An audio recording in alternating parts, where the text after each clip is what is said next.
नमस्कार प्यारे साथियों, हम पढ़ रहे थे पाषाण काल।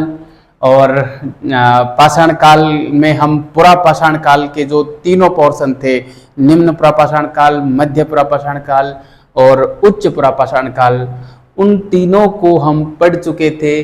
यानी कि पुरा पाषाण काल वाला पोर्शन पूरा का पूरा हम पढ़ चुके थे। और आज की जो हमारी क्लास रहेगी वो रहेगी मध्य पाषाण काल अर्थात मेसोलिथिक एज। ठीक है प्यारे साथियों, ये मैं बता दूं आपको, इतिहास का सबसे जटिल जो टॉपिक है वो पाषाण काल है। बड़ा ही जटिल और पेचीदा टॉपिक है, लेकिन फिर भी मैं इसको जितना सिंप्लीफिकेशन हो सके उतना सिंप्लीफिकेशन करके, बिल्कुल सरलीकरण करके और आप तक पहुंचाने का प्रयास कर रहा हूं।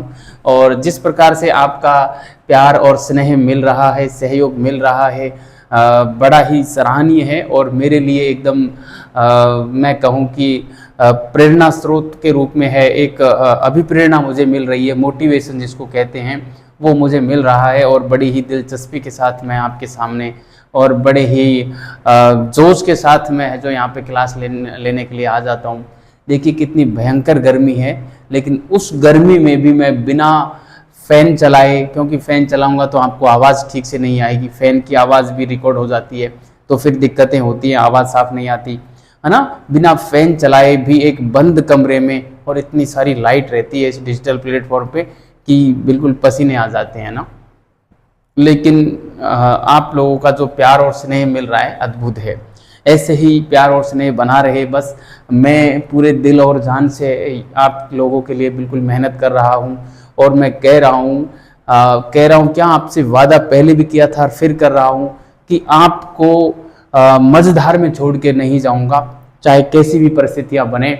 आपका कंप्लीट सिलेबस, फर्स्ट ग्रेड का कंप्लीट सिलेबस यानी कि संपूर्ण इतिहास में पढ़ाऊँगा, ये मेरा आपसे वादा पहले भी किया था, आज फिर कर रहा हूँ। और नेट का भी कंप्लीट सिलेबस यहाँ पे करवाऊंगा। नेट का क्या मतलब, इतिहास का एक भी टॉपिक ऐसा नहीं रहेगा जो मैं यहाँ मतलब इस YouTube चैनल पे और न करवाऊँ, समग्र इतिहास करवाऊंगा। लेकिन प्रायोरिटी पहले किसको दे रहा हूँ? फर्स्ट ग्रेड को दे रहा हूँ। फर्स्ट ग्रेड का कंप्लीट सिलेबस हर हाल में एग्जाम से 2 महीने पहले करवाऊंगा ही करवाऊंगा, और क्वालिटी के साथ समझौता भी नहीं होगा।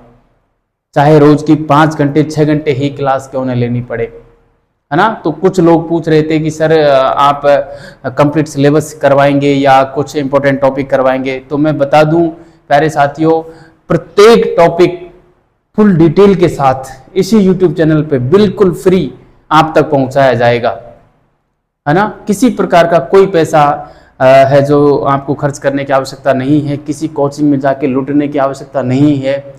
क्योंकि हम देखते हैं अक्सर, भाई सीधी सी बात है, कोई भी कोचिंग करने आएगा तो एक बेरोजगार ही तो कोचिंग करने आएगा, रोजगार वाला थोड़ी आएगा। और बेरोजगार के पास पैसे कहाँ होते हैं, वो तो खुद बेरोजगार होता है, पता नहीं कैसे तैसे करके घर वालों से मांग के लेके आता है और तब जाके वो कोचिंग करता है। तो मतलब हम बेरोजगारों से यदि हम भी पैसे लें तो कोई मतलब नहीं रह जाएगा फिर, है ना, हम में और उन लोगों में।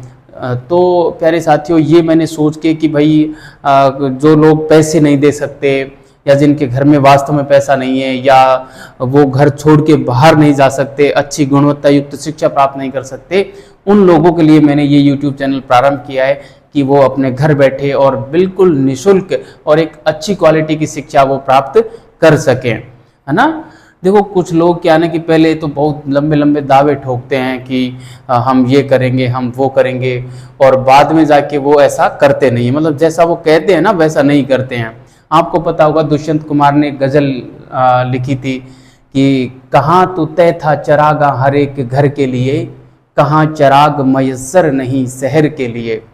कि कहाँ तो लोग ये तय करते हैं कि हम हर, मतलब उन्होंने तो राजनीति पे लिखा था कि कहाँ तो तय था चरागा हर एक घर के लिए, यानी कि राजनेता जो होते हैं वो चुनाव लड़ने से पहले ये तय करते हैं, प्रत्येक घर घर जाके प्रचार में ये कहते हैं कि हम हर घर में सुविधाएं दे देंगे। कहाँ तो तय था चरागा हर एक घर के लिए, चराग का मतलब होता है दीपक, और वो कहते हैं कि मैं दीपक हर घर के लिए हम उपलब्ध करवा देंगे। दीपक उपलब्ध करवाने का मतलब है सुविधाएं उपलब्ध करवा देंगे।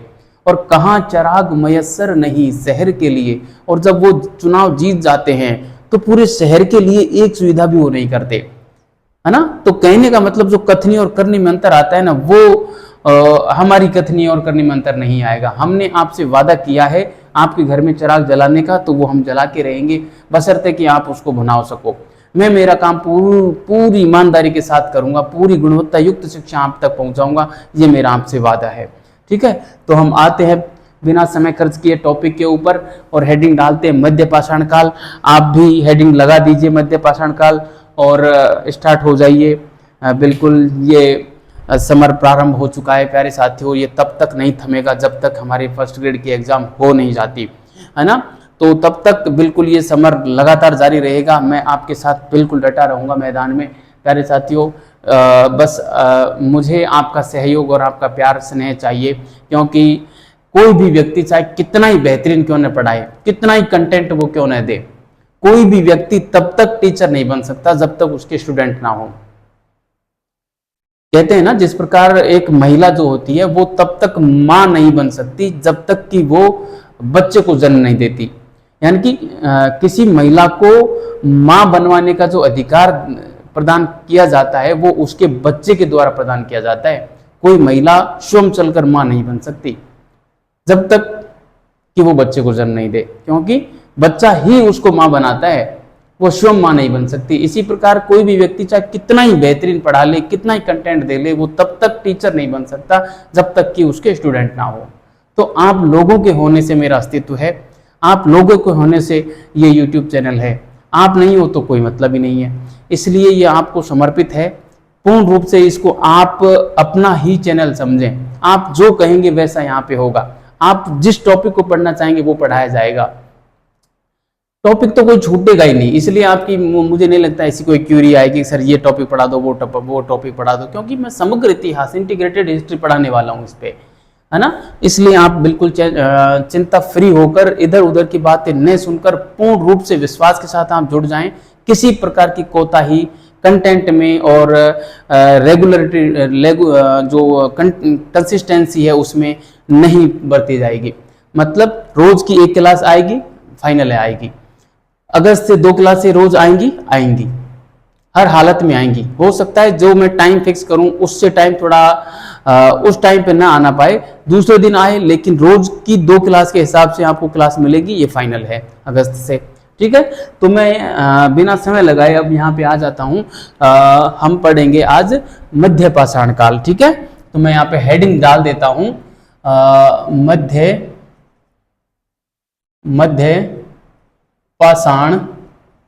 मध्य पाषाण काल, जिसको हम अंग्रेजी में बोलते हैं मेसोलिथिक एज, है ना, मेसोलिथिक एज, ठीक है। इसको हम क्या बोलते हैं, मेसोलिथिक एज बोलते हैं। तो प्यारे साथियों, आज का ये जो सेशन रहेगा इसमें हम देखिए मध्य पाषाण काल में हम क्या क्या पढ़ने वाले हैं।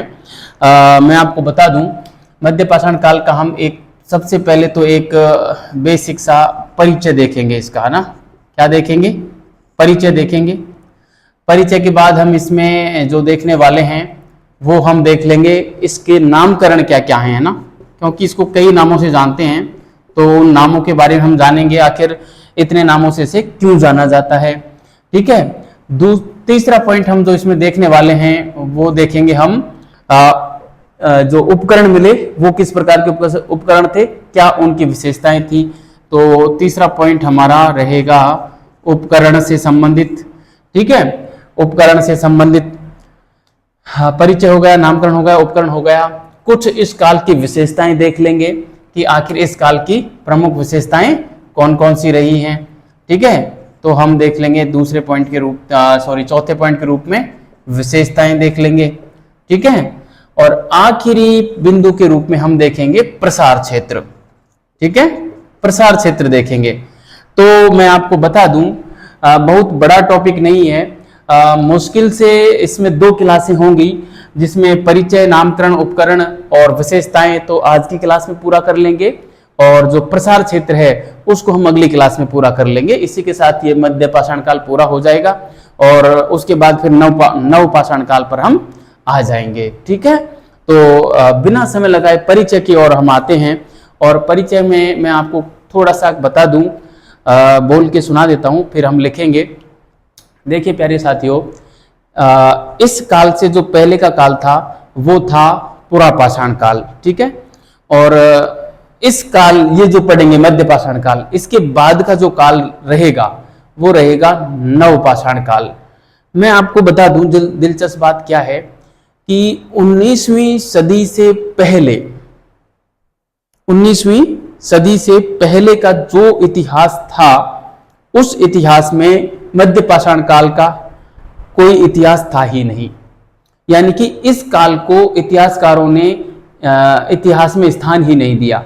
इतिहासकारों का ये मानना था कि इतिहास में पुरा पाषाण काल के बाद सीधा नव पाषाण काल आया, है ना, पुरा पाषाण काल के बाद सीधा नव पाषाण काल आया। लेकिन 19वीं सदी के उत्तरार्ध में फ्रांस के मांस ए अजिल नामक स्थान से, मांस ए अजिल नामक स्थान से कुछ ऐसे उपकरण हमें प्राप्त हुए जिनसे यह सिद्ध हुआ कि पुरा पाषाण काल और नव पाषाण काल के मध्य में और काफी अंतराल था, है ना, कई हजार वर्षों का अंतराल पुरा पाषाण काल और नव पाषाण काल के बीच में होना पाया गया। ऐसे उपकरण मिले जिसके आधार पर विद्वानों ने ये माना कि पुरा पाषाण काल और नव पाषाण काल के बीच में भी कोई काल रहा है जिसकी अपनी कुछ विशेषताएं रही हैं, जिसकी कुछ विशेषताएं ऐसी थी जो पुरा पाषाण काल से मैच खाती थी, कुछ विशेषताएं ऐसी थी जो नव पाषाण काल से मैच खाती थी। तो विद्वान ये तय ही नहीं कर पा रहे थे कि इन विशेषताओं को पुरा पाषाण काल में रखा जाए या नव पाषाण काल में रखा जाए। बड़ा ही कंफ्यूजन था। तो फिर विद्वानों ने इसे क्या किया, इसको मध्य पाषाण काल नाम दे दिया कि दोनों के मध्य का मामला हम इसमें रख देते हैं। इस प्रकार से मध्य पाषाण काल का प्रादुर्भाव होता है। ठीक है, तो इस काल को हम संक्रमण काल, ट्रांजिशनल फेज के रूप में हम जानते हैं। ध्यान रखना, ट्रांजिशनल फेज क्यों? क्योंकि कुछ विशेषताएं पुरा पाषाण काल की और कुछ विशेषताएं नव पाषाण काल की इसमें देखने को मिलती हैं, इसलिए इसे ट्रांजिशनल फेज के रूप में जानते हैं। ठीक है, तो ये था इसका एक बेसिक परिचय कि कैसे है जो मध्य पाषाण काल अस्तित्व में आता है। ठीक है, तो मैं इसको मिटा के और परिचय में हम कुछ लिख लेते हैं। ठीक है, तो मैं यही लिख लेता हूं परिचय में, फिर हम ये नामकरण वगैरह बाद में लिखेंगे। परिचय में पहले लिख देता हूं, आप भी हेडिंग जमाइए परिचय और उसमें लिखना प्रारंभ कीजिए। ठीक है, तो देखिए परिचय हम लिखते हैं, परिचय लिखते हैं। प्यारे साथियों, मैं ये आशा कर रहा हूं कि जो मैंने बोला है वो आप समझ गए होंगे अच्छे से, और अब उसको हम लिख लेते हैं। तो मैं यहाँ पे लिखूं 19वीं सदी से पूर्व, 19वीं सदी से पूर्व, सॉरी, हाँ, 19वीं सदी के, डायरेक्ट लिखते हैं 19वीं सदी के पूर्वार्ध में, 19वीं सदी के, 19वीं सदी के पूर्वार्ध, पूर्वार्ध का मतलब होता है पूर्वार्ध का मतलब होता है, मतलब जैसे 19वीं सदी है तो 1850 से पहले का जो समय होता है वो पूर्वार्ध होता है, और 1850 से बाद का जो समय होगा वो उत्तरार्ध का समय होगा, है ना। तो 19वीं सदी के पूर्वार्ध से पहले मध्य पाषाण काल का अस्तित्व नहीं था, या मध्य पाषाण काल के बारे में जानकारी नहीं थी, है ना। तो हम डायरेक्ट यही लिख, हाँ ठीक है, डायरेक्ट हम यही लिखते हैं कि 19वीं सदी के उत्तरार्ध में फ्रांस से जानकारी नहीं थी। ये बात तो फिर स्वतः ही सिद्ध हो जाएगी वो ने 19वीं सदी के उत्तरार्ध में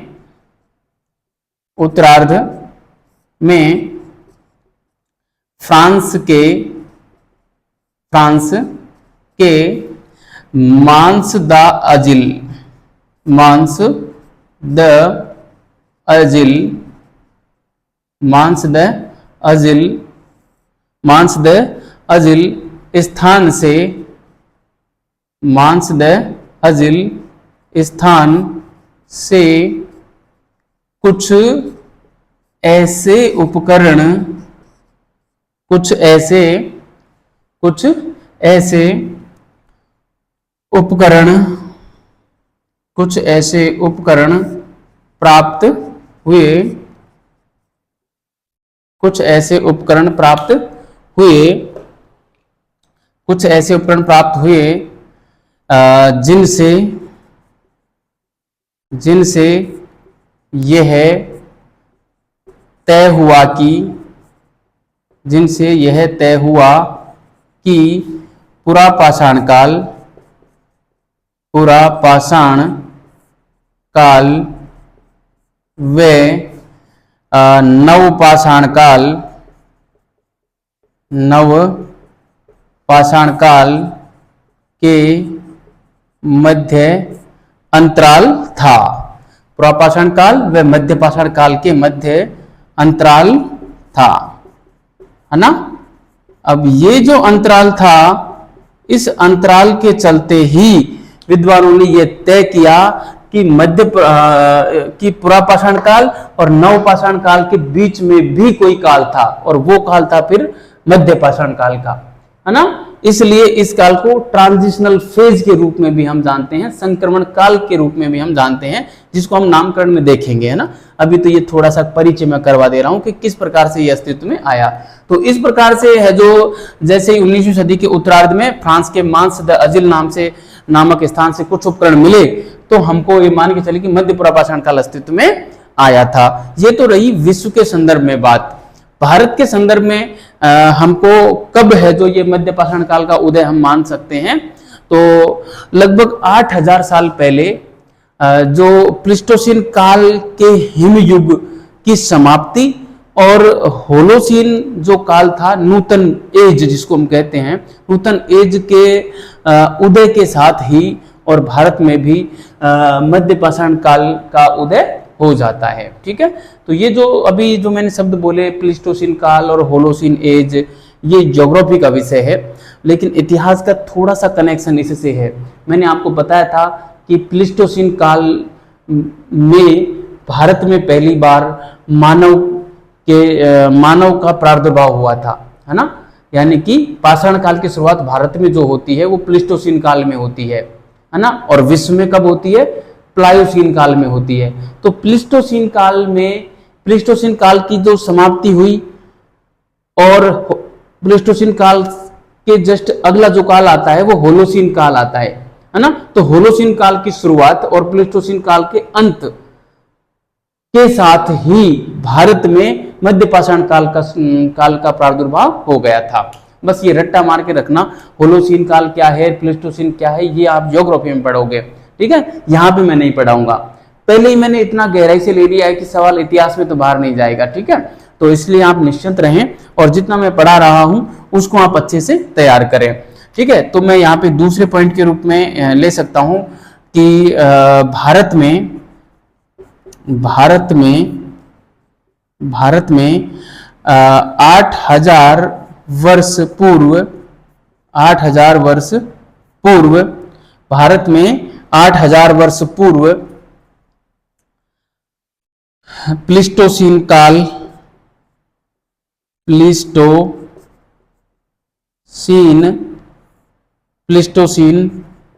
काल में हिमयुग की समाप्ति, काल के लिखेंगे थोड़ा ठीक रहेगा, प्लीस्टोसीन काल के हिमयुग, प्लीस्टोसीन काल के हिमयुग की समाप्ति, हिमयुग की समाप्ति व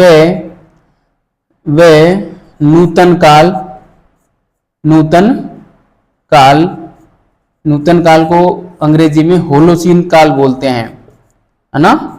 ये ज्योग्राफी की टर्मिनोलॉजी है, होलोसीन काल। ठीक है, होलोसीन काल, नूतन काल के उदय के साथ ही उदय के साथ ही उदय के साथ ही भारत में मध्य पाषाण काल उदय हुआ माना जाता है। के साथ ही भारत हमने पहले लिख दिया, तो हम यहाँ पे लिख देंगे मध्य पाषाण कालिक संस्कृति, मध्य पाषाण कालिक संस्कृति का उदय माना जाता है।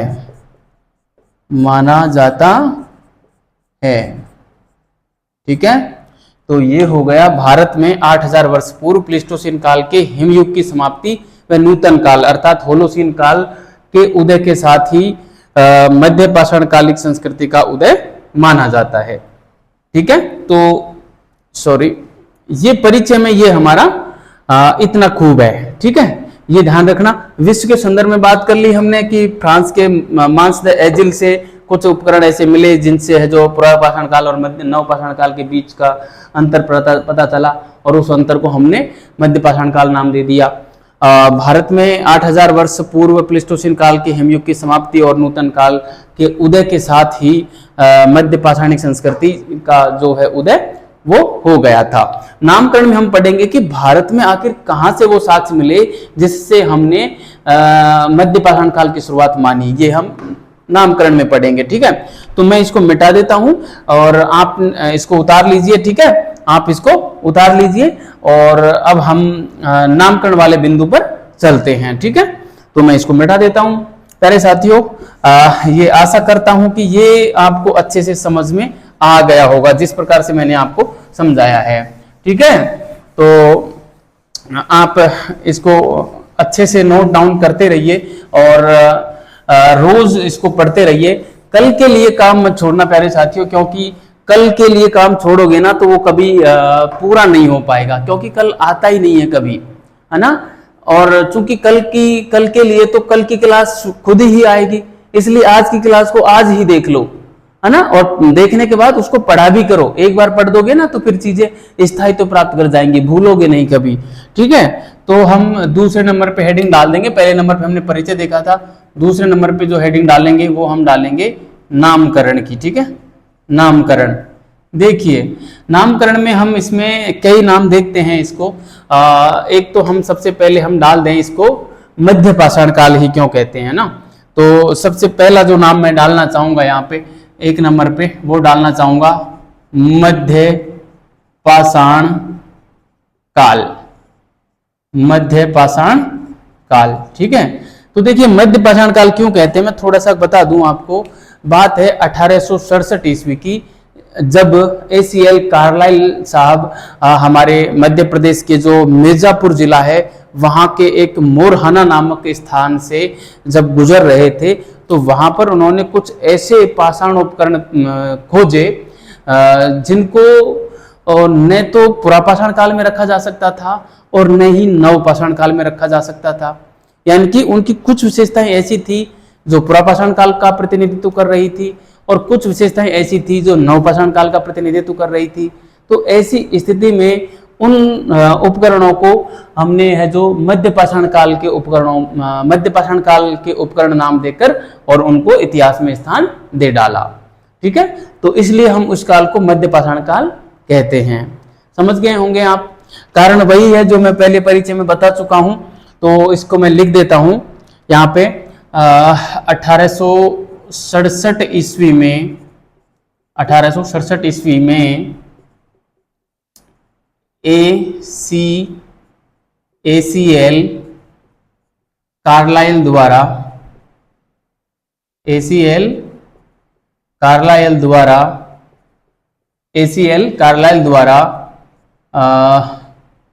मिर्जापुर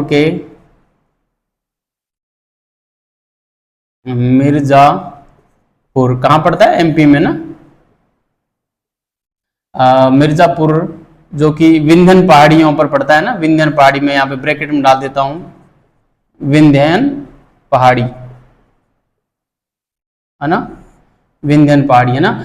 मिर्जापुर मिर्जापुर के मोरहना नामक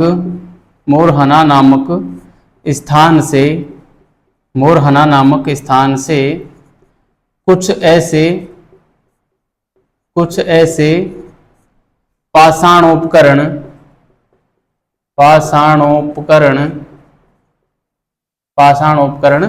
प्राप्त किए जिनको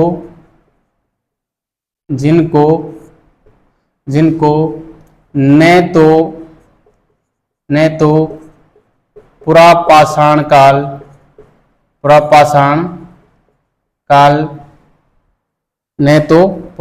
काल में रख सकते थे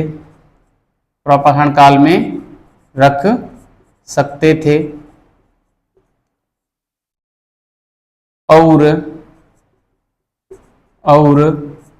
न ही नवपाषाण काल में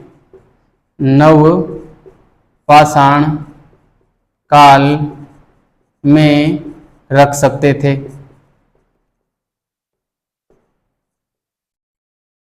सकते थे और न ही नवपाषाण काल में रख सकते थे। ठीक है, इसलिए इन उपकरणों को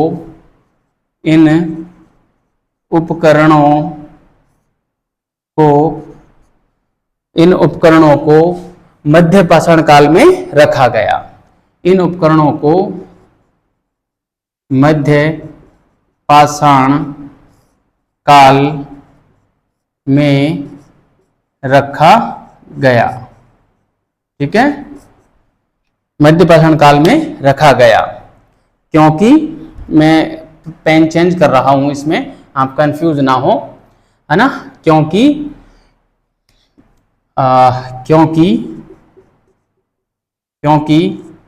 इनकी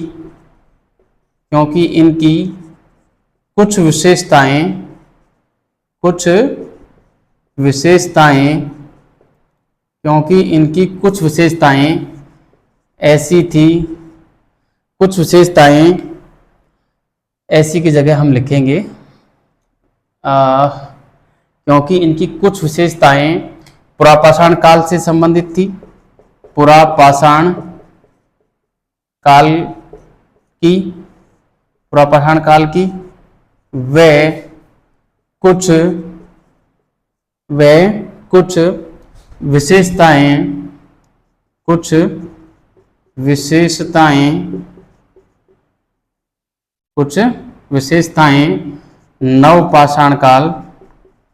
नवपाषाण काल की थी,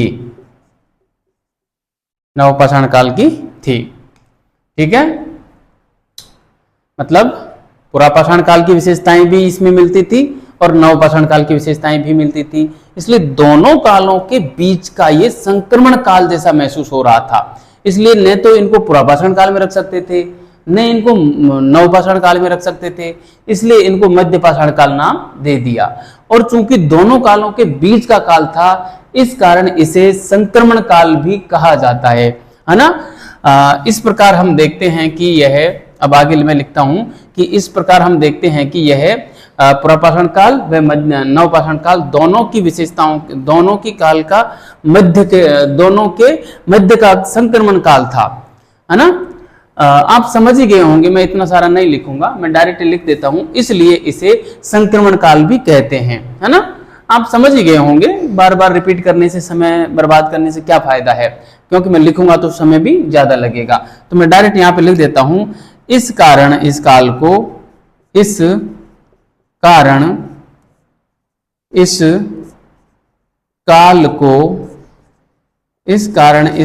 को संक्रमण काल भी कहते हैं, फेज ऑफ ट्रांजिशनल,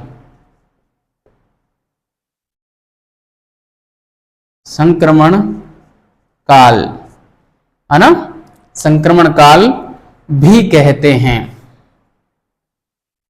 भी कहते हैं, है ना, संक्रमण काल भी कहते हैं। ठीक है, तो प्यारे साथियों, मध्य पाषाण काल हमने इसका एक नाम देख लिया और एक नाम इसका संक्रमण काल देख लिया।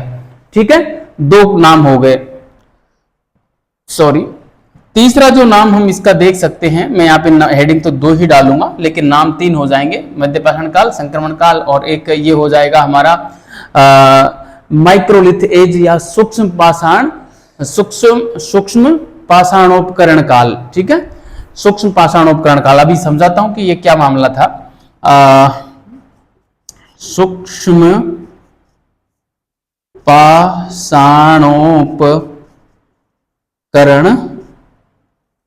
काल हुआ क्या था प्यारे साथियों कि इस काल में हमको क्या हुआ, छोटे छोटे उपकरण मिले। इतने छोटे उपकरण थे कि उनकी जो आकृति थी वो 1 से लेकर 5 सेंटीमीटर, कहीं पर 2 से लेकर 7 सेंटीमीटर, कहीं पर 3 से लेकर 8 सेंटीमीटर, तो कहीं पर 5 से लेकर 10 सेंटीमीटर तक के उपकरण हमको देखने को मिलते हैं, है ना। इनकी जो साइज का आकार है, जो साइज है, वो किताबों में अलग अलग देखने को मिलती है, लेकिन किसी भी पुस्तक में 10 सेंटीमीटर से ऊपर के उपकरण नहीं बताए गए, है ना। तो इतने छोटे थे, 10 सेंटीमीटर से ज्यादा बड़े उपकरण नहीं थे, है ना। तो हम यहाँ पे कह सकते हैं कि इस काल में इस जो उपकरण थे वो अत्यंत सूक्ष्म थे, इसलिए इस काल को सूक्ष्म पाषाण उपकरण काल या माइक्रोलिथ एज के नाम से भी जानते हैं। अब क्यों थे सूक्ष्म, वो हम जानेंगे आगे, इसकी विशेषताओं में जानेंगे आखिर ऐसा क्या हुआ था। ठीक है, तो हम इसमें लिख सकते हैं कि इस काल के उपकरण, इस काल के उपकरण अत्यंत सूक्ष्म थे, अत्यंत सूक्ष्म थे। इस कारण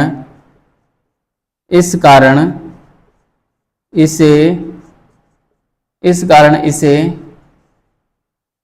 सूक्ष्म पाषाणोपकरण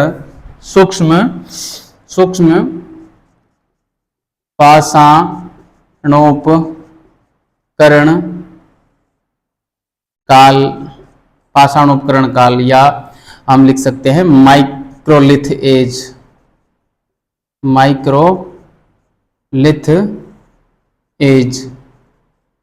है ना, अंग्रेजी में माइक्रोलिथ एज काल के नाम से भी जानते हैं, के नाम से भी जानते हैं।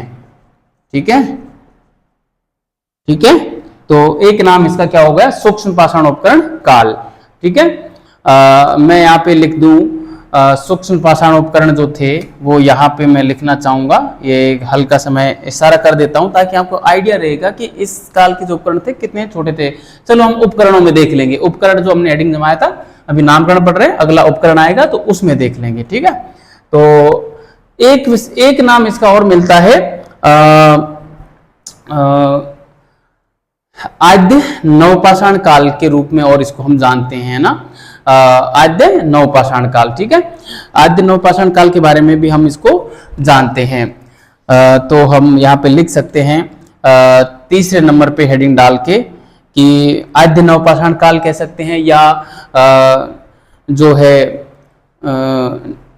नव पुरा पाषाण काल के रूप में भी हम इसको कह सकते हैं ना, अनु लिख सकते हैं, नव लिख सकते हैं। कहने का मतलब दोनों के बीच का संक्रमण काल था, पुरा पाषाण काल के बाद का काल, है ना, जिसको हम अनु या उत्तर पुरा पाषाण भी बोल सकते हैं ना, अनु पुरा पाषाण काल, और नवपाषाण काल से जस्ट पहले का काल था, इसलिए उसको हम आद्य या प्रोटो बोल सकते हैं ना।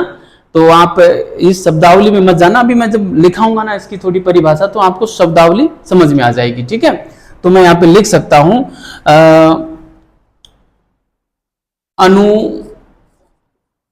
अनु पुरा पाषाण काल भी इसको हम कह सकते हैं। वे आद्य आद्य नवपाषाण काल, आद्य नवपाषाण काल भी हम इसको कह सकते हैं। ठीक है, अनुपुरापाषाण काल मतलब पुरापाषाण काल के बाद का काल, मतलब पुरापाषाण काल के उत्तरार्ध में कोई काल शुरू हुआ हो, है ना, लगभग उसके खत्म होते ही हो या होने से थोड़े से पहले शुरू हुआ हो, वो काल होगा अनुपुरापाषाण काल।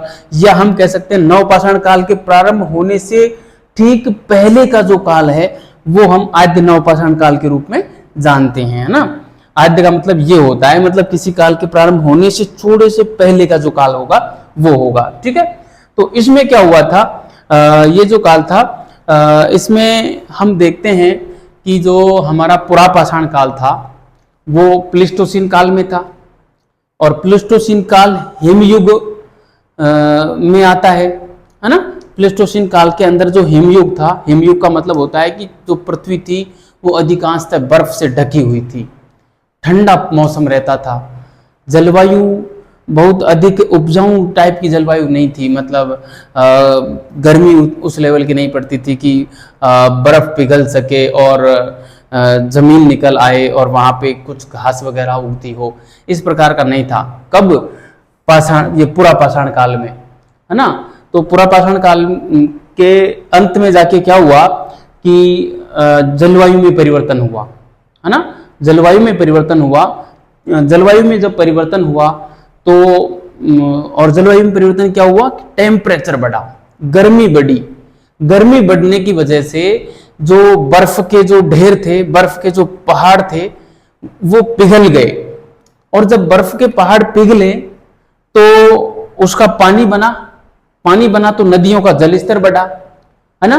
नदियों का जलस्तर बढ़ा तो जो बर्फ पिघल गई तो मैदान बन गए, मैदान बने, और नदियों का जलस्तर बढ़ा, नदियों का जलस्तर बढ़ा तो वो पानी है जो आगे तक गया, आगे तक जब पानी गया तो जमीन उपजाऊ हुई, उर्वर हुई, और टेम्परेचर बढ़ने की वजह से वहां पे कुछ ऐसी वनस्पति पैदा हो गई, जैसे हरी हरी दूब पैदा हो गई, छोटी छोटी, है ना, छोटी छोटी दूब हुई, और कुछ छोटे जानवर जो है इस काल में उत्पन्न हुए, जैसे खरगोश था, बकरी है ना, और क्या नाम से हरिण है, इसको हिरण बोलते हैं, शुद्ध नाम हरिण होता है उसका, हरिण, है ना। तो इस प्रकार के जो थे, ये जो काल था जलवायु परिवर्तन का काल था, और जलवायु परिवर्तन होने की वजह से क्या हुआ, मतलब बर्फ पिघली, बर्फ पिघलने की वजह से मैदान साफ, मैदान निकल आए, है ना, मैदान निकल आए तो वहां पे कृषि के लिए वो जगह उपयुक्त हुई, और धीरे धीरे कृषि कार्य हुआ, पशुपालन प्रारंभ हुआ, है ना। तो ये सारी विशेषताएं इस काल की हम देखने को मिलती हैं। तो हम इसमें लिख सकते, इसमें हम लिख सकते हैं, इसमें ये लिख सकते हैं हम कि पुरापाषाण काल में, पुरापाषाण काल में,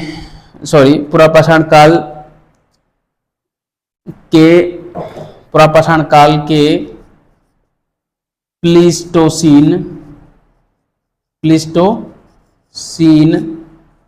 काल के हिमयुग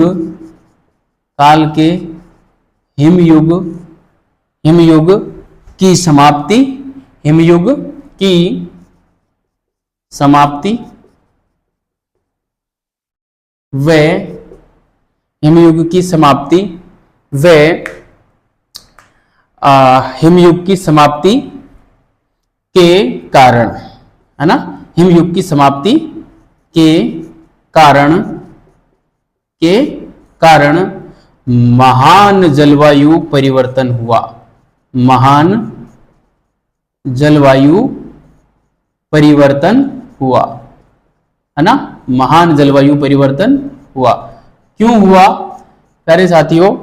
पुरापाषाण काल जो कि प्लीस्टोसीन काल का हिस्सा था, मैंने पहले भी आपको बताया, जब पाषाण काल प्रारंभ किया था उस काल में मैंने बताया था कि भारत में पाषाण काल की शुरुआत प्लीस्टोसीन काल में होती है, और संपूर्ण विश्व में पाषाण काल की शुरुआत कब होती है? प्लायोसीन काल में होती है। तो पुरापाषाण के जो पुरापाषाण काल का जो प्लीस्टोसीन काल था उसका भी हिमयुग जो था, उस हिमयुग की समाप्ति के कारण, हिमयुग की समाप्ति के कारण महान जलवायु परिवर्तन हुआ, या हम ये कह सकते हैं कि जलवायु परिवर्तन के कारण हिमयुग समाप्त हुआ। मतलब दोनों एक दूसरे से जुड़े हुए हैं। हुआ ये था कि इस काल में, इस प्लीस्टोसीन काल के अंत में गर्मी बढ़ी। गर्मी के बढ़ने से जो हिमयुग, हिमयुग का मतलब होता है बर्फ का युग, यानी कि चारों ओर बर्फ ही बर्फ थी, तो गर्मी बढ़ने की वजह से बर्फ पिघल गई। बर्फ जब पिघली तो नदियों का जलस्तर बढ़ गया। नदियों का जलस्तर बढ़ गया तो नदियां है जो अपना रास्ता बदलते हुए आगे बढ़ती चली गई और मैदान बन गए, और बर्फ के जो ढेर थे वो भी पिघल गए, वहां पे जमीन निकल आई, तो वहां पे कृषि कार्य होने लगा, है ना। कृषि कार्य होने लगा तो इस प्रकार से वहां पे है जो कुछ जीव भी उत्पन्न हुए, छोटे छोटे जीव उत्पन्न हुए बड़े जीवों के स्थान पर। और बड़े जीवों के स्थान पर जब छोटे जीव बने तो चूंकि मानव अभी तक आखेटक ही था और छोटे जीवों को मारने के लिए उसे छोटे उपकरणों की आवश्यकता हुई, है ना। छोटे उपकरणों की आवश्यकता हुई, तो छोटे उपकरणों की आवश्यकता हुई तो चूंकि इस काल में जो पुरापाषाण काल था इसमें बड़े बड़े उपकरण थे, बड़े बड़े उपकरण थे, और इस काल में मानव जो था वो अभी फेंक के नहीं मारता था किसी भी हथियार को, क्योंकि उपकरण ही बड़े थे, क्योंकि जानवर भी बड़े थे। बड़े जानवरों को मारने के लिए इनको बड़े उपकरणों की आवश्यकता थी, और बड़ा जो उपकरण होगा वो फेंका नहीं जा सकता क्योंकि भारी होगा, है ना। इसलिए प्रक्षेपात्र विधि यानी कि जो फेंक के हम चलाते हैं, ऐसे उपकरणों की या फेंकना अभी इंसान सीखा नहीं था पुरापाषाण काल में। लेकिन इस काल में इंसान फेंकना प्रारंभ कर देगा। क्यों? क्योंकि छोटे जानवरों का प्रादुर्भाव हुआ, और छोटे जानवरों का जब प्रादुर्भाव हुआ तो उनको मारने के लिए छोटे छोटे उपकरण बनाने पड़े। छोटे उपकरण बनाने पड़े, इसलिए पुरापाषाण काल के उपकरणों में और इस काल के उपकरणों में अंतर देखा गया, और उस अंतर का ही परिणाम था कि मध्यपाषाण काल हमको इस काल का नाम देना पड़ा। आप अंतर समझ गए होंगे। मैं जो कहना चाह रहा हूं वो ये कहना चाह रहा हूं कि जलवायु परिवर्तन के कारण संपूर्ण पृथ्वी पे इस प्रकार के जीव उत्पन्न हुए जो आकार में छोटे थे। इस काल से पहले जो जीव थे, मैमथ नाम का एक जानवर होता था, बहुत विशालकाय जानवर होता था, उसको छोटे उपकरणों से मारा ही नहीं जा सकता था। बड़े बड़े पत्थर जो रहते थे उसको इंसान क्या करता था, ऊंचे पे इंसान चला जाता था, और जैसे जानवर नीचे होके जा रहा है तो उस बड़े से पत्थर को गुड़का दिया जाता था, बस धकेल दिया जाता था, ताकि वो लुढ़कता लुढ़कता उस जानवर के ऊपर चला जाए और वो जानवर मर जाए। इस प्रकार की विधि से ही परिचित था कब? पुरापाषाण काल में। लेकिन इस काल में जब जलवायु परिवर्तन हुआ, छोटे जीवों की जब उत्पत्ति हुई, तो उसने फिर छोटे छोटे प्रक्षेपात्र बना, छोटे छोटे उपकरण बनाने प्रारंभ कर दिए जिनको वो फेंक के मार सकता था। इस प्रकार से जो फेंकने की जो विधि है, जिसको हम प्रक्षेपात्र विधि कहते हैं, इसका भी विकास इस काल में हुआ, और इंसान जो है फेंक कर मार सके इस प्रकार के छोटे उपकरण उसने बनाए। और जैसे ही छोटे उपकरण बनाए तो ये काल अपने आप में एक विशिष्ट काल हो गया, और उसको हमने मध्यपाषाण काल नाम दिया, जिसको हम अनुपुरापाषाण काल या आद्य नवपाषाण काल के नाम से भी जानते हैं। ठीक है, तो यही मैं समझाना चाह रहा था, बस इसको मैंने लिख दिया कि महान जलवायु परिवर्तन हुए, और इस जलवायु परिवर्तन ने क्या किया, आगे जो नवपाषाण काल आएगा, मध्यपाषाण काल के बाद का काल, उस काल तक पहुंचते पहुंचते उसने मानव के जीवन में क्रांति ला दी। कृषि क्रांति की उपाधि दी है उस काल को किसने? गार्डन चाइल्ड ने। वो मैं आगे बताऊंगा आपको। ठीक है, तो मैं यहाँ पे लिख सकता हूं महान जलवायु परिवर्तन हुआ जिसने या जिसके कारण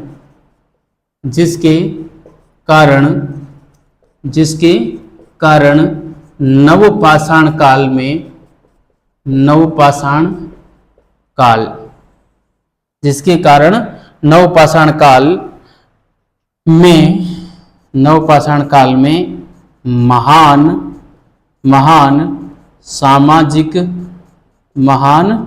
सामाजिक आर्थिक परिवर्तन हुए।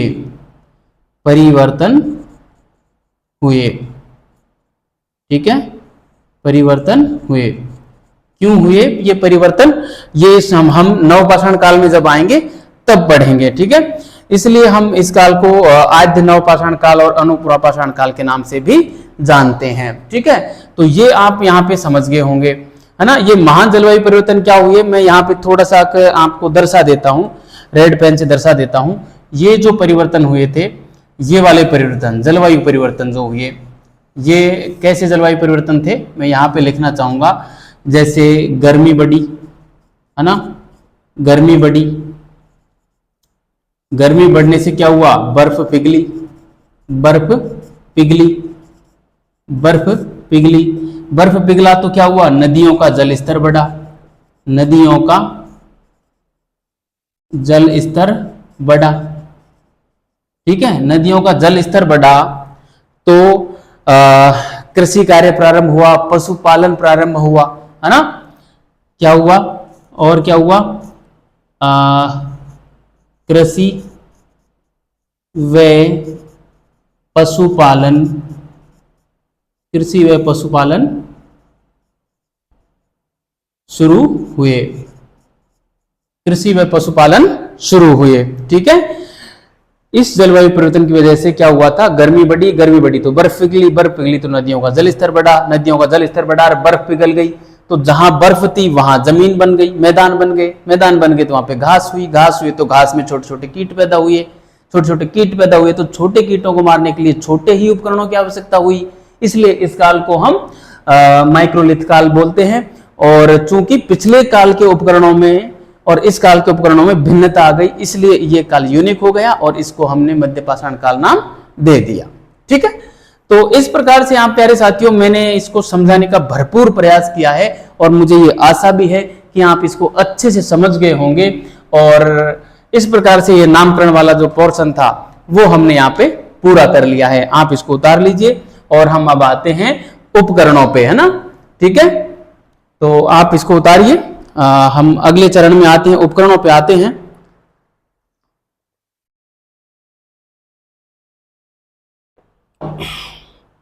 ठीक है, तो मैं इसको मिटा देता हूं और हेडिंग डालता हूं उपकरण। आप भी हेडिंग डालिए इसको मिटाकर।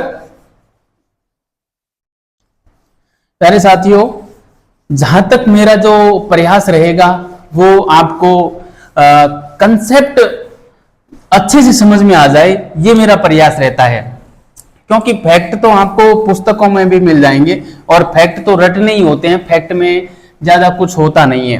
ठीक है, लेकिन एक बार कंसेप्ट समझ में आ जाता है ना, तो फैक्ट रटने में भी बड़ी आसानी रहती है ना। इसलिए कंसेप्ट पे मैं ज्यादा ध्यान दे रहा हूं। और प्यारे साथियों, इतना डिटेल से मैं पढ़ा रहा हूं कि आपको किसी पुस्तक देखने की आवश्यकता नहीं है, है ना। और कई साथी ये भी कह रहे थे कि सर कोई टॉपिक छूट जाए तो आप है जो उसको पढ़ाओगे या नहीं पढ़ाओगे। प्यारे साथियों, टॉपिक छूटेगा ही नहीं, एक एक सिलेबस का मैंने प्रिंट निकलवा रखा है और एक एक बिंदु को मैं पूरा पढ़ा रहा हूँ, है ना। तो वहां पे मैं जैसे ही कोई टॉपिक पूरा होता है तो उसमें टिक का निशान बना देता हूँ कि ये पढ़ा दिया, उसके बाद हमें अगले टॉपिक पे जाना है। तो आप टेंशन फ्री रहें, एक भी बिंदु नहीं छूटेगा, है ना। तो मैं यहाँ पे अब हेडिंग डाल देता हूँ 3 नंबर पे, उपकरण। ठीक है, उपकरण को हम टूल्स बोलते हैं, अंग्रेजी में टूल्स। ठीक है, टूल्स। तो प्यारे साथियों, इस काल के उपकरणों की क्या विशेषताएं थी मैं आपको बताना चाहूंगा। सबसे पहले तो मैं बताना चाहूंगा कि सूक्ष्म उपकरण थे, छोटे उपकरण थे। क्यों थे छोटे उपकरण, ये कारण मैंने बता दिया, वो कहानी मैं फिर से यहाँ पे नहीं दोहराऊंगा, क्योंकि बार बार एक ही चीज को दोहराने से समय की बर्बादी होती है। समझ तो आप वैसे भी गए होंगे जितना मैंने आपको समझाया है। नहीं समझ में आया तो एक बार फिर से वीडियो को देख लेना, तो अच्छे से समझ आ जाएगा। ठीक है, तो सबसे पहले तो मैं इस काल के उपकरणों में लिखूं कि सूक्ष्म पाषाण उपकरण थे, है ना। कैसे उपकरण थे, सूक्ष्म पाषाणोपकरण, पाषाणोपकरण जिसको हम माइक्रोलिथ बोलते हैं अंग्रेजी में, माइक्रोलिथ थे, है ना। आकार कितना था, मैं यहां पे लिख देता हूं आकार जो मिलता है वो 1 से, और हम लिख सकते हैं यहाँ पे 8 सेंटीमीटर तक, है ना। 1 से 8 सेंटीमीटर का मैंने लिखा है। यहाँ पे आपको कहीं कहीं पर 10 सेंटीमीटर भी देखने को मिल सकता है, 2 से 10, 3 से 8 या 5 से 10, टेंशन लेने की आवश्यकता नहीं है, सब एक मोटा मोटा अनुमान ही है। ठीक है, तो एक तो हो गया सूक्ष्म पाषाण उपकरण। ये भी दो प्रकार के थे, एक थे अज्यामितीय उपकरण और दूसरे थे ज्यामितीय उपकरण, है ना। सूक्ष्म पाषाण उपकरण भी कैसे थे, दो प्रकार के थे। तो मैं यहां पे लिख सकता हूं ये दो प्रकार के थे, कौन कौन से, अज्यामितीय और ज्यामितीय।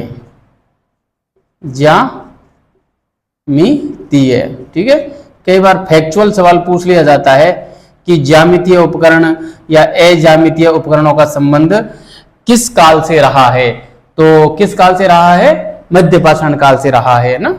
ज्यामितीय का मतलब जैसे ज्यामितीय में तो आ जाएंगे, कौन कौन से आ जाएंगे हमारे ज्यामितीय, सूक्ष्म पाषाण उपकरण तो यहाँ पे लिख देना, सूक्ष्म पाषाण उपकरण।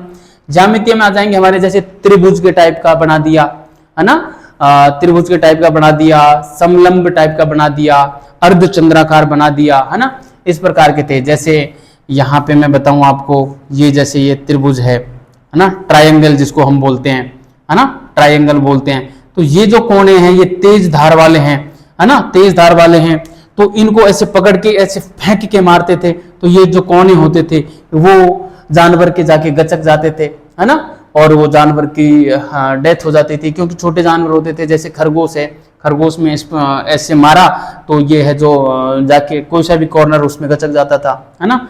तो ये त्रिभुज टाइप के हैं, है ना, मैं यहाँ पे लिख देता हूँ त्रिभुज, वैसे आप जानते ही होंगे, इसको ट्रायंगल बोलते हैं अंग्रेजी में, है ना, त्रिभुज हो गया। और जैसे ये अर्धचंद्राकार टाइप के हो गए, है ना, अर्धचंद्राकार टाइप के हो गए, इस प्रकार से भी बनाए जाते थे, है ना, अर्धचंद्राकार टाइप के। तो इसमें क्या रहता था, ये धार भी तेज होती थी, ये धार भी पैनी होती थी, ये धार भी पैनी होती थी, है ना, अर्धचंद्राकार टाइप के होते थे, जिनको हम अर्धचंद्राकार को हम क्या बोलते हैं, लूनेट बोलते हैं, लूनेट, है ना, अर्धचंद्राकार,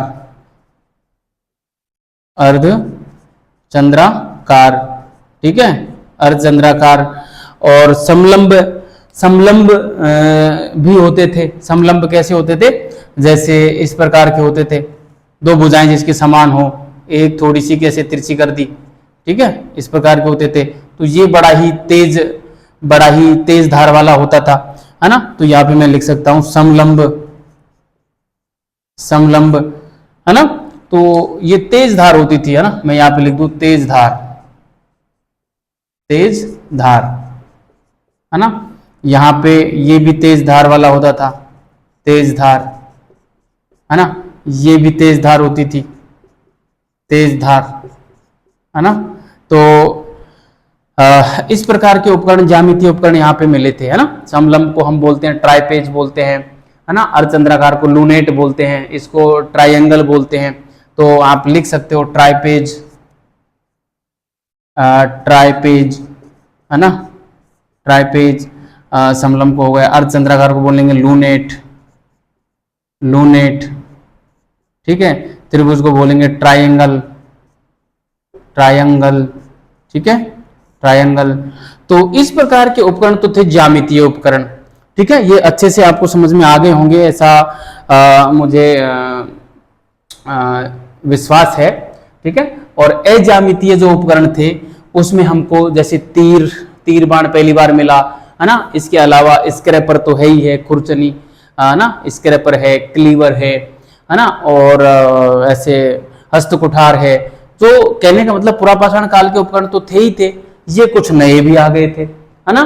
तो अज्यामितीय में हम क्या क्या ले सकते हैं, जैसे सबसे पहले सबसे महत्वपूर्ण जो है वो रहेगा तीर कमान, तीर कमान, या हम इसको लिखें धनुष बाण, धनुष बाण, ठीक है, ये आ गए थे पहली बार, ठीक है, पहली बार मैं यहां पे लिख सकता हूं पहली बार। बड़ा ही महत्वपूर्ण है ये फैक्ट, काफी बार पूछा जाता है, तो आप इसको मोस्ट लगा के रखें, ठीक है, बड़ा महत्वपूर्ण है। तीर कमान या धनुष बाण आ गए थे इस काल में। दूसरे नंबर पे हम डाल सकते हैं, यहाँ पे दूसरे नंबर पे क्या डाल सकते हैं, जैसे दूसरे नंबर पे हम डाल सकते हैं देखो मैं यहाँ पे एक विभाजन रेखा खींच देता हूँ ताकि ज्यामितीय इधर हो जाएंगे, अज्यामितीय इधर हो जाएंगे। ठीक है, तो कुल्हाड़ी तो थी, कुल्हाड़ी थी, है ना, कुल्हाड़ी थी। कुल्हाड़ी के अलावा यहाँ पे हम ले सकते हैं वही वो पुरापाषाण काल के हम सारे ले सकते हैं। ठीक है, पुरापाषाण कालीन सभी, पुरापाषाण कालीन, पुरापाषाण कालीन, पुरापाषाण कालीन स्क्रैपर, स्क्रैपर हो गया, खुरचनी और क्लीवर, क्लीवर आदि, है ना। ठीक है, ये सारे थे यहाँ पे। तो ये हो गए सब हमारे उपकरण, सूक्ष्म पाषाण उपकरण जो दो भागों में बटे थे, अज्यामितीय और एक ज्यामितीय। ज्यामितीय मतलब जिसमें जो गणित में जो हम इस्तेमाल करते हैं, जैसे त्रिभुज है, अर्धचंद्राकार है ना, और समलंब है, इस प्रकार के ये आकृति इस पे बनी हुई थी, ज्यामितीय आकृति, और ये अज्यामितीय आकृति में आते थे। ठीक है, तो एक तो हो गया ये। प्यारे साथियों, इस काल के जो उपकरण थे इनमें हड्डी के या कुछ लकड़ी के हत्थे भी इसमें लगे हुए रहते थे, ये भी इनकी एक बड़ी विशेषता है। ठीक है, तो मैं यहाँ पे 2 नंबर पे लिख सकता हूँ, 2 नंबर पे यहाँ पे मैं लिख सकता हूँ कि लकड़ी, लकड़ी या हड्डी, लकड़ी या हड्डी के हत्थे, हत्थे, हत्थे भी लगाए जाने लगे, लगाए जाने लगे, है ना। लकड़ी या हड्डी के हत्थे भी लगाए जाने लगे। ठीक है, और इस काल के जो उपकरण थे उन उपकरणों में, उन उपकरणों को चर्ट है, वही फ्लिंट है, जास्पर है, चैल्सीडनी है, क्वार्टजाइट है, इनसे बनाया जाता था। बनाने का तो वही था, लगभग ये पत्थरों के ही नाम हैं, विभिन्न प्रकार के पत्थर थे, कोई ऐसे चमकदार पत्थर था, चकमक पत्थर था, है ना, इस प्रकार का पत्थर वगैरह, मतलब कुछ महंगे पत्थर थे, कुछ सामान्य पत्थर थे। तो तीसरे नंबर पे मैं यहाँ पे लिख सकता हूँ कि इनका निर्माण, इनका निर्माण, इनका निर्माण chert, flint, chert, flint, jasper, chert, flint, jasper, quartzite, quartzite, chalcedony, chalcedony आदि से किया जाता था, आदि से किया जाता था।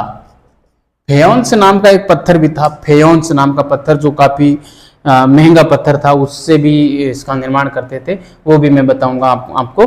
ठीक है, तो इस प्रकार से ये इन उपकरणों के बारे में हमने जानकारी ले ली। ठीक है, मैं आपको बता दूं इस काल के जो उपकरण जो थे उनका जो विकास जो हुआ था, इस काल के उपकरणों का जो विकास हुआ था वो उच्च पुरापाषाण काल का जो उपकरण था, आपको मैंने बताया था ब्लेड और ब्यूरिन, 2 प्रकार के उपकरण बताए थे मैंने आपको ना। तो जो ब्लेड था उसके आधार पे हुआ था इस काल के उपकरणों का विकास, है ना, क्योंकि मध्य पाषाण काल का ठीक पहले वाला काल कौन सा है, पुरापाषाण काल का उच्च पाषाण काल वाला भाग, है ना, उच्च पुरापाषाण काल वाला भाग। ठीक है, तो एक पॉइंट और आप ध्यान रखिएगा, चौथा पॉइंट के रूप में मैं लिख देता हूं कि उच्च पुरापाषाण कालीन, उच्च पुरापाषाण कालीन, उच्च पुरापाषाण कालीन ब्लेड, उच्च पुरापाषाण कालीन ब्लेड, ब्लेड और ब्यूरिन 2 उपकरण हुआ करते थे, है ना। सॉरी, एक सेकंड,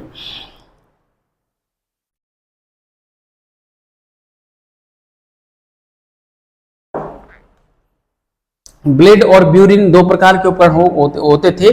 तो उनका विकसित रूप हम कह सकते हैं इस काल के उपकरणों को ना। तो उच्च प्रपाषणकालीन ब्लेड का विकसित रूप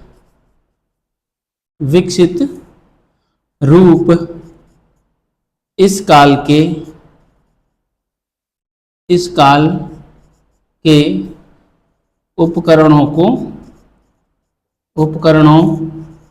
को माना जाता है। ठीक है, इस काल के उपकरणों को माना जाता है। उच्च प्रपाषणकालीन ब्लेड का विकसित रूप इस काल के उपकरणों को माना जाता है। ठीक है, तो ये हमारा जो पोर्शन था पाषाण मध्य पाषाण काल के जो उपकरणों वाला पोर्शन था वो भी यहाँ पे पूरा होता है। उपकरणों की जितनी भी विशेषताएं थी वो हमने यहाँ पे जानी, और उपकरणों से संबंधित जो चीज थी वो हमने बेहतर तरीके से समझी है। प्यारे साथियों, मैं आपको दावे के साथ कह सकता हूँ कि संपूर्ण यूट्यूब के इतिहास में और किसी भी कोचिंग वाले के पास इतना डिटेल से, इतने तरीके से समझाया हुआ मैटर आपको रेयर केस में ही मिलेगा। आप 8-10 हजार रुपए खर्च करोगे ना ऑनलाइन कोर्स खरीदने में, तब भी ये ऐसा मैटर आपको नहीं मिलेगा। इतना जटिल टॉपिक है, बहुत जटिल टॉपिक है, लेकिन उस टॉपिक को भी मैंने बड़े ही सरल अंदाज में और यहाँ पे है जो अभिव्यक्त करने की कोशिश की है, और मैं ये आशा करता हूँ कि आप भी इसको अच्छे से समझ पाए होंगे। ठीक है, तो ये आप समझ गए होंगे, ये इसकी प्रमुख विशेषताएं थी। एक विशेषता मैं और लिखना चाहूंगा कि इन उपकरणों का जो निर्माण किया जाता था वो घात प्रतिघात प्रणाली या फ्लूटिंग प्रणाली या दबाव प्रणाली के द्वारा किया जाता था। ठीक है, तो मैं यहाँ पे 5वां पॉइंट जो है मैं यहाँ पे लिख देता हूँ, नीचे क्या पता आपको कट सकता है ना, अक्षर कट सकते हैं, इसलिए मैं यहाँ पे लिख दे रहा हूँ। ठीक है, देखो 4 पॉइंट हो गए, 5वां पॉइंट मैं यहाँ पे लिख दे रहा हूँ कलर चेंज करके। ठीक है, नीले कलर से लिख देता हूं। 5वां पॉइंट, इस काल के उपकरणों का निर्माण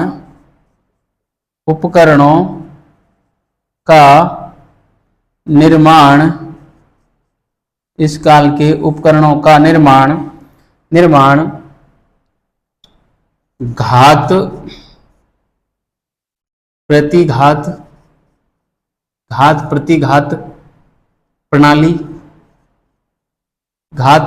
प्रणाली, दूसरा हम इसको कह सकते हैं फ्लूटिंग प्रणाली,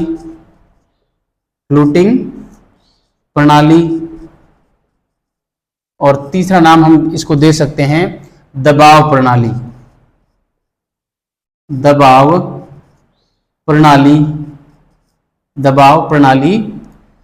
के द्वारा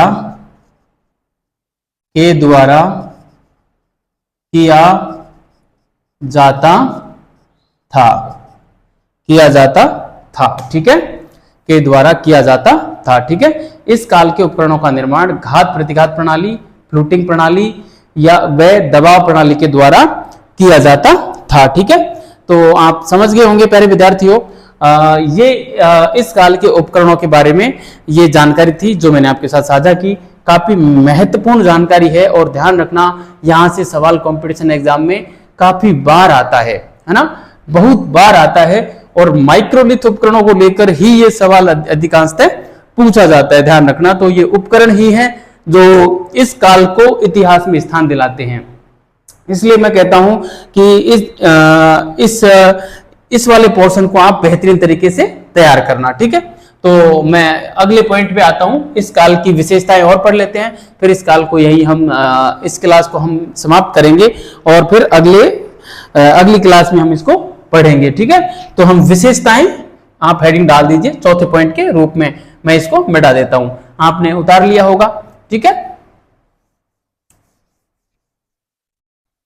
तो प्यारे साथियों, जितना ये जटिल टॉपिक है उतने जटिल टॉपिक इतिहास में और है नहीं।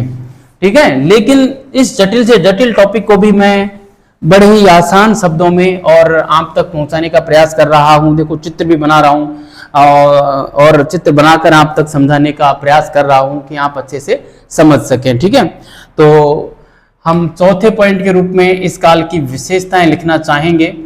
विशेषताएं, ठीक है, विशेषताएं लिखना चाहेंगे। देखिए प्यारे साथियों, इस काल की विशेषताएं क्या थी, मैं डायरेक्ट लिख देता हूं, इसमें समझाने वाला भाग आएगा तो मैं समझाऊंगा, बाकी हम लिखते जाएंगे, ठीक है। तो 1 नंबर पे हम यहाँ पे लिख सकते हैं समाधान प्रणाली का विकास हो गया था यहाँ पे, है ना, समाधान प्रणाली का विकास, ठीक है, समाधान प्रणाली का विकास हो गया था, ये पहली बार था, है ना, पहली बार मानव ने समाधान प्रणाली कब सीखी, मध्य पाषाण काल में सीखी, है ना। तो काफी इंपॉर्टेंट है, महत्वपूर्ण है, अच्छे से याद रखना, बहुत बार पूछे जाते हैं ये, है ना। दूसरा, यहाँ की जो कब्रें मिली हैं, उन कब्रों में हमको कुछ सामग्री रखी हुई मिली है ना। तो कब्रों में रखी सामग्री यह दर्शाती है कि कहीं न कहीं ये लोकोत्तर भावना, यानी इस लोक से इतर, यानी पारलोक में भी विश्वास करने लगे हैं, ठीक है। तो दूसरे पॉइंट में हम रख सकते हैं कि कब्रों में सामग्री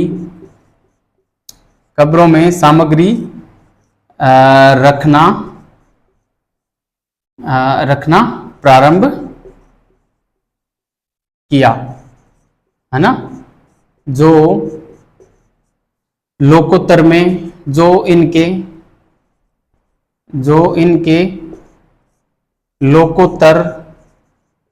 लोकोत्तर मतलब पारलोक, है ना, लोकोत्तर में आस्था दर्शाते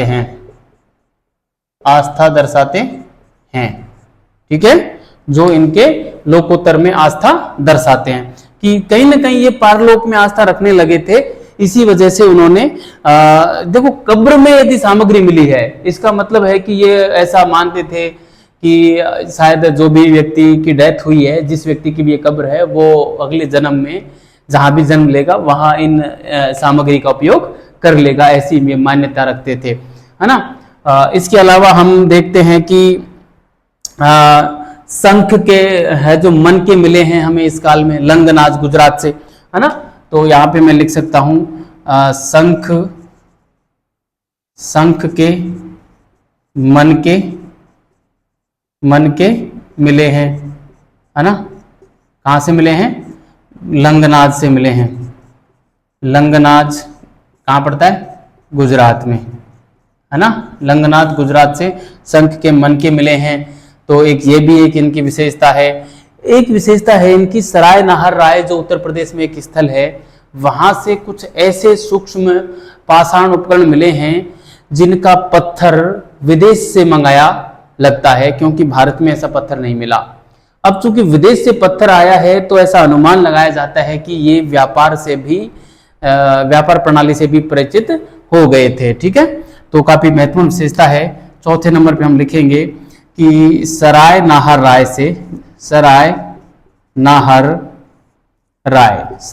राय यूपी में पड़ता है।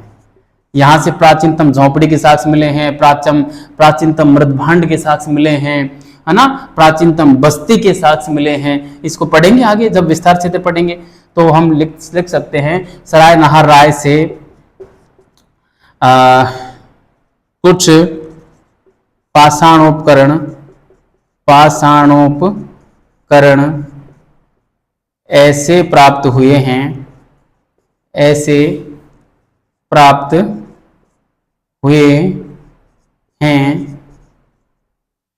जिनका पत्थर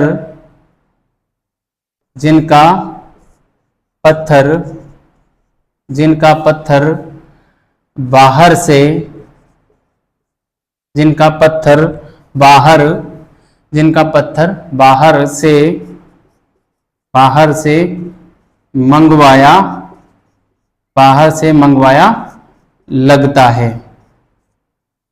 मंगवाया लगता है, जिससे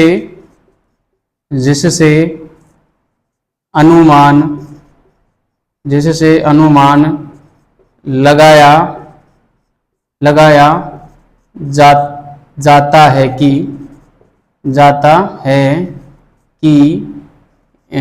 इस काल में इस काल में लगाया जाता है कि इस काल में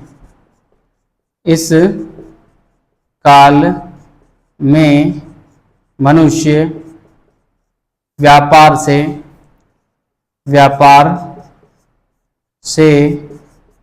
परिचित हो गया था, व्यापार से परिचित था।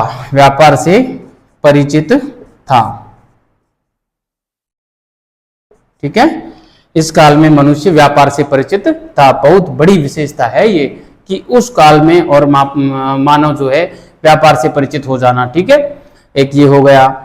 इसके अलावा हम लिख सकते हैं इसमें चित्रांकन तो पहले ही सीख गया था, लेकिन गुफाओं में चित्रकारी के साक्ष्य भी हमको मिलते हैं भीमबेटका से, है ना।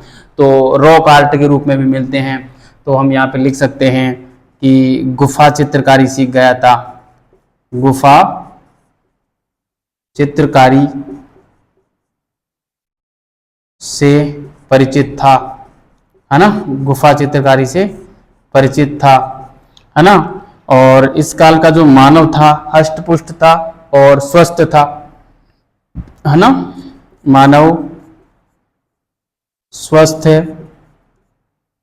व हष्टपुष्ट था, हष्टपुष्ट था, है ना। व्यक्तिगत संपत्ति के बारे में भी इसके मन में विचार आने लगा था, ये बड़ी बात है ना। व्यक्तिगत संपत्ति का विचार मानव मस्तिष्क में आने लगा था, मानव मस्तिष्क में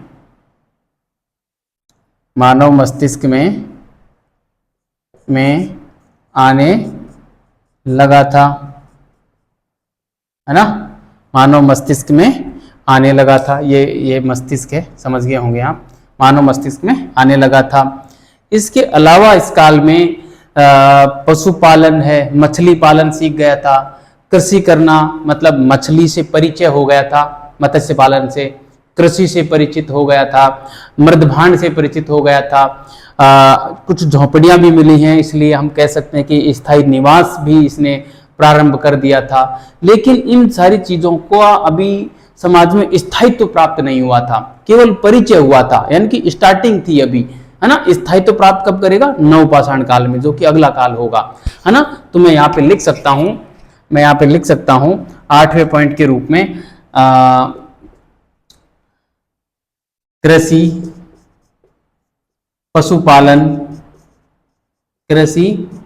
पशुपालन मृदभांड, कृषि है, पशुपालन है, मृदभांड है ना, और आवास है, आग भी इसी में आएगी, आग है, आदि से परिचित हो चुका था,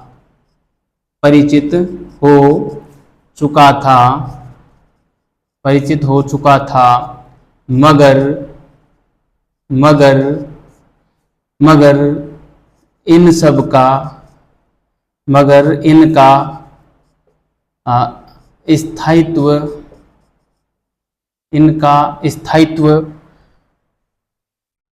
इनका स्थायित्व प्राप्त नहीं हुआ था, है ना, नहीं हुआ था। मतलब क्या है स्थायित्व प्राप्त नहीं होने का? मतलब कृषि, पशुपालन, मृदभांड, आवास, आग, इनसे अभी मानव जो है परिचित ही हुआ है, यानी इनकी शुरुआत ही हुई है ना। जैसे मैं बात करूं, थोड़ी बहुत कृषि करने लगा था, लेकिन अभी स्थायित्व नहीं था, कृषि को छोड़ के चला जाता था, कुछ दिन रुका लेकिन चला गया, है ना। तो थोड़ा सा रुका है तो मतलब आवास भी बनाया है, यानी कि गोल गोल झोपड़ियां मिली हैं सराय नाहर राय से हमको, है ना। मृदभांड भी मिले हैं सराय नाहर राय से। तो मृदभांड भी ये दिखाते हैं कि वो कहीं ना कहीं जो आग से परिचित भी हो गया था, और मृदभांड ये दिखाते हैं कि वो खाद्य संग्राहक भी था, है ना, यानी कि खाद्य संग्राहक था। अब देखो, खाने का यदि वो संग्रहण कर रहा है तो उसका मतलब खाना को उपजा भी रहा है, तो कृषि के भी वो साथ से मिल गए थे, है ना। पशुपालन भी वो सीख गया था, इसके साथ ही मत्स्य पालन भी वो सीख गया था, लेकिन स्थायित्व तो प्राप्त नहीं हुआ था, है ना। स्थायित्व तो प्राप्त कब हुआ, यानी कि समाज में व्यापक रूप से कब फैला, नवपाषाण काल में, है ना। तो मैं यहाँ पे लिख सकता हूं, मगर स्थायित्व प्राप्त नहीं हुआ था। इनका स्थायित्व, इनका समाज में व्यापक प्रयोग, इन सब का समाज में व्यापक प्रयोग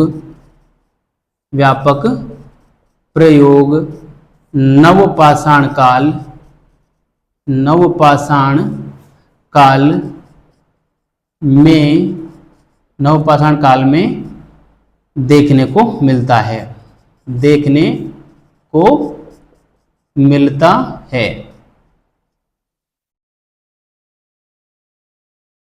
ठीक है। इनका समाज में व्यापक प्रयोग नवपाषाण काल में देखने को मिलता है। इसलिए मैंने आपको ध्यान होगा एक लाइन लिखाई थी कि नवपाषाण काल में सामाजिक व आर्थिक परिवर्तन हुए। अब जब ये सारी चीजें स्थायित्व तो पा जाएंगी, मानव पहली बार व्यापक पैमाने पर कृषि करेगा, मानव पहली बार स्थायी रूप से एक जगह रहेगा, बस्ती बसाएगा, समाज परिवार जैसी संस्था से परिचित होगा, तो सीधी सी बात है उसके सामाजिक जीवन में और आर्थिक जीवन में व्यापक परिवर्तन आएगा, ये हम जान सकते हैं, है ना। तो इस काल में वो मांस के साथ, देखो आग का प्रयोग हुआ है, तो मांस के साथ साथ वनस्पति पर भी वो निर्भर होने लगा है, क्योंकि इस काल में हमको एक तो सिलबट्टा मिला है और एक जो है चक्की भी मिली है ना, जैसे कुछ पीसने की चक्की, है ना, सिलबट्टा भी हमें प्राप्त हुआ है। तो हम यहाँ पे लिख सकते हैं 9वें नंबर पे सिलबट्टा व चक्की का मिलना यह दर्शाता है कि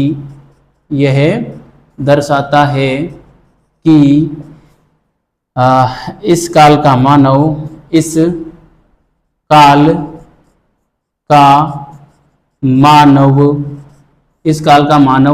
मांस के साथ वनस्पति पर भी निर्भर था, वनस्पति पर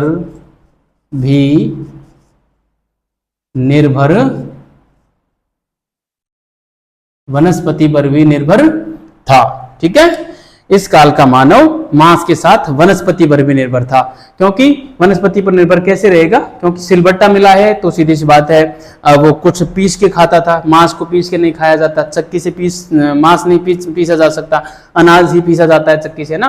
तो चक्की बागोर से मिली है ना, तो सिलबट्टा भी बागोर से मिला है। ये सारी चीजें विशेषताएं हम देखेंगे, जितनी भी विशेषताएं हमने लिखी है ना, इनके साथ से कहां से मिले हैं वो हम प्रसार क्षेत्र में देखने वाले हैं। तो इस काल का प्रसार क्षेत्र भी महत्वपूर्ण है, विशेषताएं भी महत्वपूर्ण है, उपकरण भी महत्वपूर्ण है, तो इसका नामकरण भी महत्वपूर्ण है। तो ये पूरा टॉपिक ही बड़ा महत्वपूर्ण टॉपिक है विद्यार्थियों, प्यारे साथियों, इसलिए इसको बहुत अच्छी तरीके से याद रखना।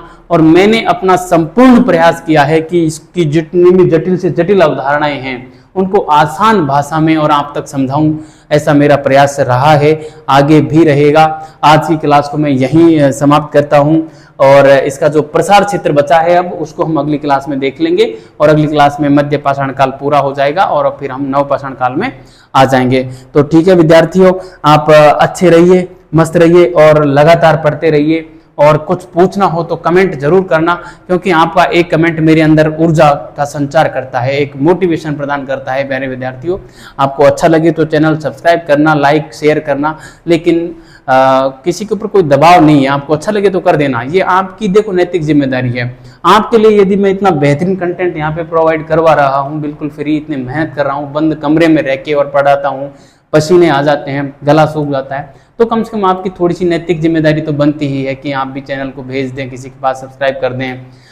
हो सकता है आपका एक सब्सक्राइब किसी के 8-10 हज़ार रुपये बचा दे, किसी की जिंदगी का है जो बहुत बड़ा निर्णय भी ये हो सकता है, क्योंकि वो पढ़े और वो नौकरी मिल जाए तो देखो उसका पूरा जीवन संवर जाएगा, उसके 8-10 हज़ार तो बचेंगे, प्लस उसका पूरा जीवन संवर जाएगा आपके एक शेयर से, है ना। और कौन से आपके पैसे लग रहे हैं, आपका नेट उतना ही खर्च होना है। वैसे भी आप दिन भर कोई ना कोई मैसेज भेजते ही रहते हो, तो क्यों ना एक लिंक भी भेज दिया जाए। वो आपकी मर्जी है, आपको अच्छा लगे तो भेजना, वरना कोई दिक्कत नहीं है। आप लेकिन अच्छे से पढ़ लेना इसको, है ना। और मेरे लिए कमेंट जरूर कर देना कि ये कैसी लगी क्लास, कैसा लगा मेरा टीचिंग मेथड, क्या समझ में आया नहीं आया, नहीं आया तो किस प्रकार से पढ़ाऊं कि आपको समझ में आ जाए, वो सारी चीजें आप जरूर बताना। ठीक है, तो मिलते हैं अगली क्लास में, तब तक के लिए धन्यवाद।